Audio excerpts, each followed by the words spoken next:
We almost could not believe we were going back to our homes in Gaza and the northern part. The emotions were so high.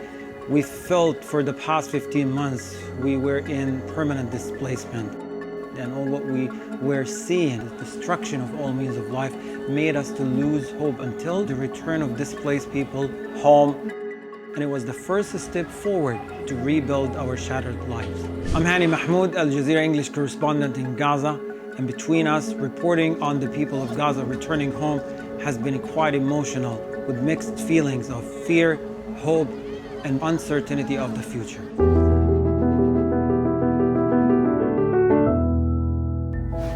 We walked for a long distance, close to 4 to 5 kilometers, the width of the Netzarim corridor. Happiness and excitement right here, half a mile away from Netzarim Juncture. We see an ongoing flow. This particular location holds many of the bad memories for Palestinians from the first Intifada, the second one, and the genocidal war. It was a location for illegal settlements. It turned into more of a death trap for many people who were crossing between north and southern part of the Strip. I cannot describe my feelings. It's mixed pain, grief mixed with joy. We are going back to our homes, even in ruins. Walking alongside with people talking about their longing to see their homes, to see their neighborhoods. They came back and did not find any of this. We could hear people who were still in Gaza in the northern part, that there's nothing left for them at all. What happened to Gaza was nothing short of an annihilation of an entire population across the Gaza Strip.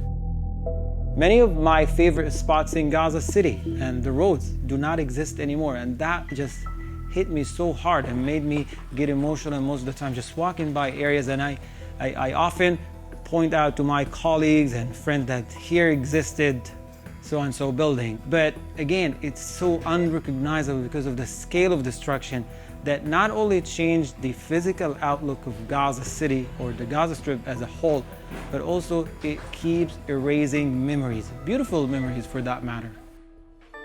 The vest that we were wearing all these past 15 months, because we had to, it's part of the safety protocol, it's part of our identity as journalists.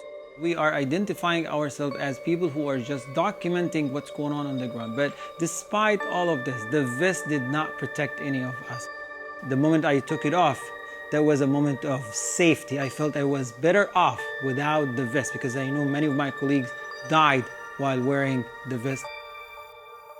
As we walked back and we toured part of Gaza, we heard a lot of people make a reference to 1948 Nakba. All the acts taken by the Israeli military fed into one conclusion, that Palestinians were on their way to a permanent displacement. But coming back represented not only the defiance, but also the resilience of the Palestinian people, that despite the devastation, the destruction, they made their way back and set up their tents and set up their lives from a starting point.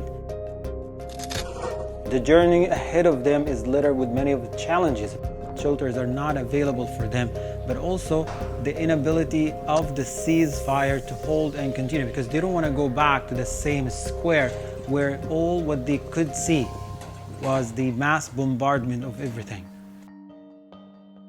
For more than 100 days, the Israeli military trapped a whole population in the northern part of the Strip, deprived them from food, water, and other essentials, and they did not leave their home. That's a strong message for everyone who suggests that Palestinians need to be relocating somewhere else, as if the problem is the Palestinian people and their existence, not the genocidal acts that was carried out by the Israeli military, and not the occupation by itself. The issue should be addressed this way. There is an occupation that is making people's life so hard, and it needs to end, and people need to stay where they are at.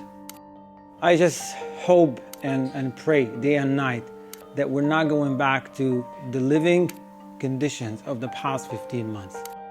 And I hope we don't have to live this once again.